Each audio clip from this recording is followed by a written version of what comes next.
Jack Blackwell was born in his childhood home in Birmingham, Alabama, nearly 101 years ago on September 29, 1920, to Pauline and Cicero Blackwell. He grew up in Birmingham along with his two older brothers and a younger sister. Years later, while Jack was attending Sewanee, the University of the South, our nation entered World War II. He joined the U.S. Navy and served time in the Pacific Theater. While leaving home after a 30-day leave, as fortune would have it, Jack was on the platform at the train station where he ran into Mr. and Mrs. Kirkman O'Neill. And Mr. and Mrs. O'Neill were on the same platform with Libby, and they were sending her off to college somewhere. And we just got into a conversation, and Mr. O'Neill asked where I was going, and I told him I didn't have any idea until I got my orders in New Orleans. And he said, well, if you get to Pearl Harbor, look up Emmett. He's just been transferred there recently from Charleston Navy Yard. And I told him that I would and didn't have any idea that it would materialize. Well, lo and behold, I was sent right back to Pearl Harbor. And having been there a couple of times, I knew the routine. And when I finally got on a ship in San Francisco that took me to Pearl Harbor, I knew that the minute that the ship docked, that I was going to the officers' club for a beer and a hamburger. I walked into the officers' club, and it was in the morning, and I didn't see but just a few people around. And sitting by himself, I saw a pair of hands and a pair of legs and the Birmingham Age Herald, which was the morning paper. And I just took a shot at it, and I walked over to him, and I said, good morning, Emmett. And he pulled the paper down. We hadn't seen each other not only several years. He pulled the paper down and said, oh, hi, Jack. How are you? So that started our relationship back. Every time my ship would get into Pearl Harbor, I would look up Emmett, and he would know that I was there, one way or the other. Jack was the captain of a landing ship medium, an LSM. Emmett's job was to oversee repairs and maintenance on ships. VJ Day was in August 1945, and after a stint overseeing an island cleanup unit, Jack was ready to head home and was given very short notice when that time came. With only $2 cash in his pocket, he borrowed some money from Emmett to help him on his way. As soon as he got back to Birmingham, he gave Kirkman a check to repay Emmett. 14 million men were now coming home to the U.S., transitioning back to civilian life and re-entering the workforce. Jack went to work for his father at Moore Handley Hardware Company in Birmingham.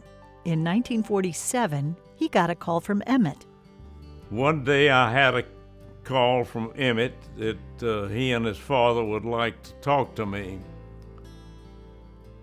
And so we met at Mr. Kirkman O'Neill's house. And as it turned out, it was kind of an informal interview, but I was very definitely intrigued by the fact that this was a family business, the integrity of the company and its owners. And I subsequently went to work for them. I ended up spending 43 years there. I was impressed initially with the fact that I started in the plant itself. That to me was just invaluable experience for someone that hardly knew a beam from an angle. And I know that when I got into management, we in the service center end of the business continued that practice. Whether or not it exists today, I have no idea, of course. So that's how I ended up with what is now O'Neill Steel. In the late 1950s, the company expanded its service center business to Jackson, Mississippi, Atlanta, Georgia, and Chattanooga, Tennessee. Jack became the manager of the company's service center division. Jack began to see that there was a large amount of business in Florida, but geographically, it was getting difficult to serve customers so far away from Birmingham. Other steel companies were beginning to pop up in the area, and O'Neill was beginning to lose business. He ultimately decided that Jacksonville was the ideal place to start a Florida location. This plan proved to put Jack in a somewhat difficult position. I talked to Emmett. He was my immediate boss, and he became very enthused about the possibility and told me to proceed. And I don't know how long it was after that, but I set certain wheels into motion and so forth. And Mr. Kirkman O'Neill came into my office one day, and you always knew it was going to be a serious conversation when he said, "Close the door." So anyway, with the door closed, he told me that neither he nor Mrs. O'Neill wanted to expand any further, and that I should cease and desist. Well, of course, this put me onto a rock and a hard spot. And Emmett is asking me what progress I'm making, and I'm dancing around the question and without getting anywhere. And finally just reached the point where I asked for an audience with the two of them. And we met in Mr. Kirkman O'Neill's office, and I laid out the situation as I saw it. And I said, "Emmett is constantly asking me what progress I'm making, and you, Mr. O'Neill, are telling me to cease and desist. I need a decision." And that's when Emmett spoke up and said, "Proceed." Boy, I'm out of that office like I was shot out of a gun.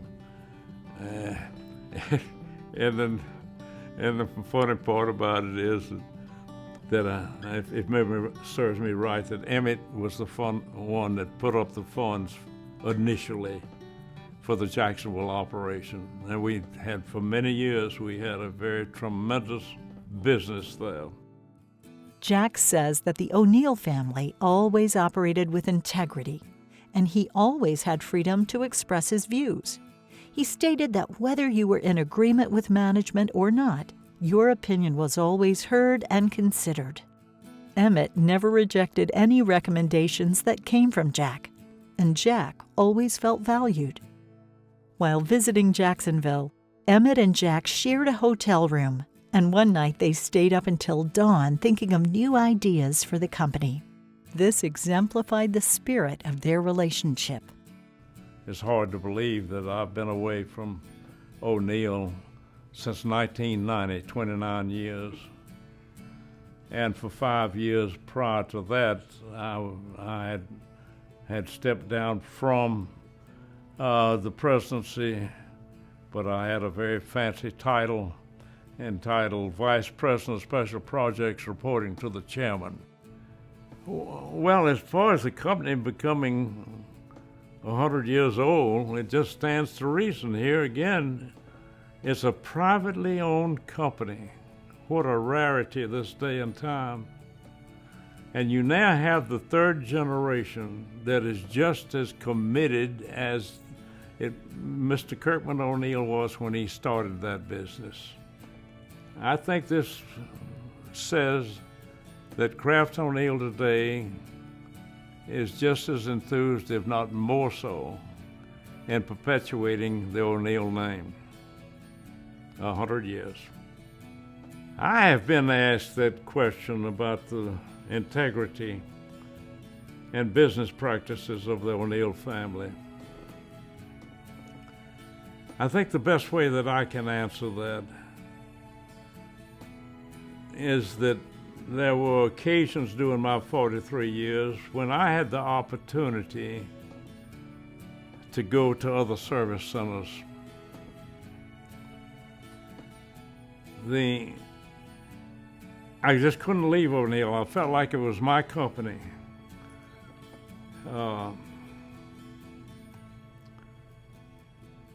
I've never known of any company that I was associated with that had such deep concern for its employees and the deep integrity of the company. It was a privilege.